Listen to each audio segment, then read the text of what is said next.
আমি ক্যান্সার রোগী ক্যান্সার, কিন্তু মনে হচ্ছে আমাকে বিদায় নিতে হবে জন্ডিসের কারণে। হয়তো জন্ডিসই আমাকে নিয়ে যাবে। আমি ক্যান্সারের সঙ্গে জয় করে অনেক লড়াই করে বেঁচে আছি, কিন্তু জন্ডিসের সাথে আমি এখনো লড়াই শুরু করতে পারিনি। কারণ টেস্টের রিপোর্ট 15 তারিখ আসবে। 15 তারিখ আসবে। আমি মেয়ে জামার সাথে 2 বার গিয়েছি নার্সিংহোমে। প্রথমবারে একটুখানি ভিডিও করেছিলাম। দ্বিতীয়বারে হঠাৎ করে মনোরমা থেকে ফোন আসে, আল্ট্রাসোনোগ্রাফি করতে হবে। মেয়ে জামাই বাড়ির কাছে এসে টোটো গাড়িতে করে আমাকে নিয়ে যায়। আল্ট্রাসোনোগ্রাফিও হয়ে গেছে, মোটামুটি টেস্ট কমপ্লিট। আগামীকাল রেজাল্ট পাবে মেয়ে জামাই।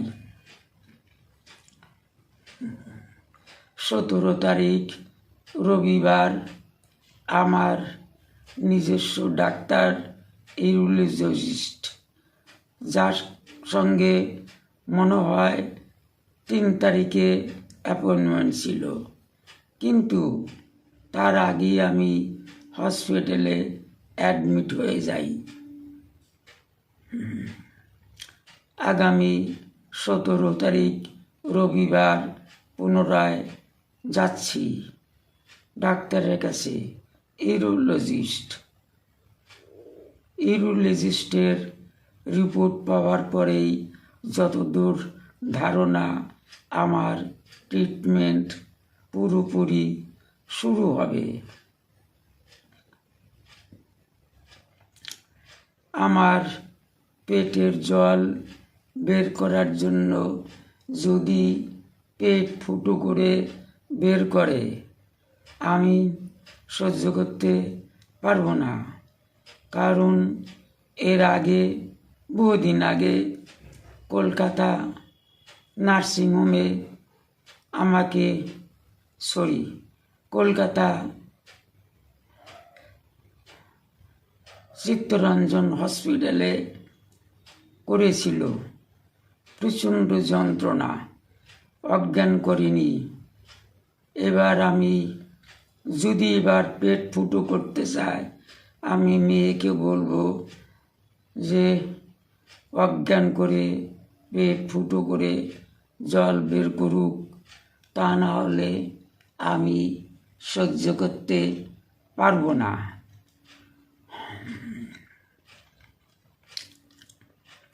সমস্যাগুলো আর একবার বলছি: 2 পায়ে ফোলা, পেট আগের চেয়েও ফোলা, চোখ হলুদ, সারা শরীর হলুদ,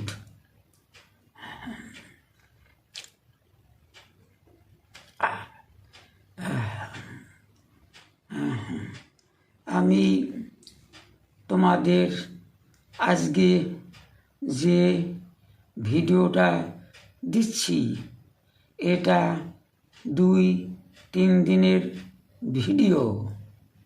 আমাকে হেল্প করেছে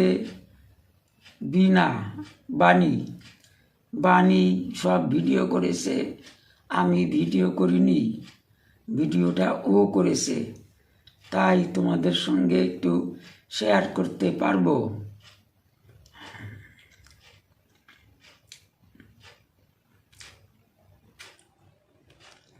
আমি খুব তাড়াতাড়ি আবার চেষ্টা করব আমার শরীরের আপডেট দেওয়ার জন্য।